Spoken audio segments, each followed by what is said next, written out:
Well, we know that getting ready for a hospital stay, it is always stressful for kids and certainly for their parents. Yeah, now there are even more things to consider when it comes to the COVID-19 pandemic. So here to help families prepare for a hospital stay is Dr. Lindsey Yock from Children's Minnesota. Thanks so much for being with us today.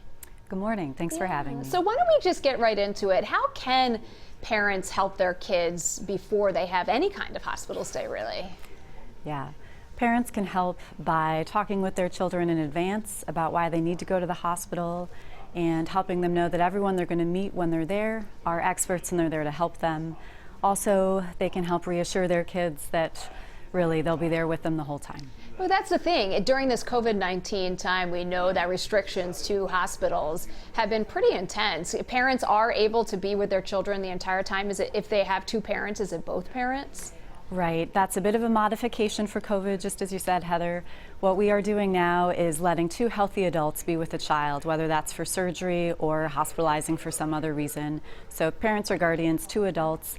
But to help keep everybody safe, at this point we're restricting siblings from visiting extended family. So we're recommending use your devices to stay connected while you're in the hospital. Now, you are a pediatrician, but you work almost entirely in the hospital there. You must see that this can be really scary for kids there. What advice do you have for parents while they and their kids are in the hospital? Oh, it's a great question. I think the hospital is scary before COVID and then now even more so. I think the biggest thing to remember is that those of us who work in the hospital, this is our daily bread and butter. So for us, this is business as usual.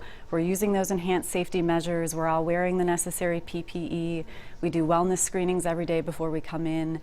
We're using enhanced cleaning protocols. But those of us there whose job it is to take care of you, this is what we do when we're ready. So we know at the start of the pandemic, we talked a lot about the non-essential procedures being postponed. Most of those have come back now, and I know there was sort of a backlog there coming through, but you talk about the PPE. What is being done to address those concerns, and have you gotten through that backlog? Right, great question. Yes, the thing I would like everyone to know today is there's no reason to delay care. We have learned a lot about COVID-19, and thankfully we have a solid understanding now of how to help keep children safe. So if you need a procedure, it's time to get one. And again, it's those same safety measures, wellness screening, PPE, cleaning protocols that are enhanced. And yeah, that's how we're handling the new world we're in. And oftentimes hospital stays require follow-up visits. Has anything changed there because of COVID-19? You know, like all of medicine right now, we're doing innovative things that were in some ways forced on us too. So there's more telemedicine.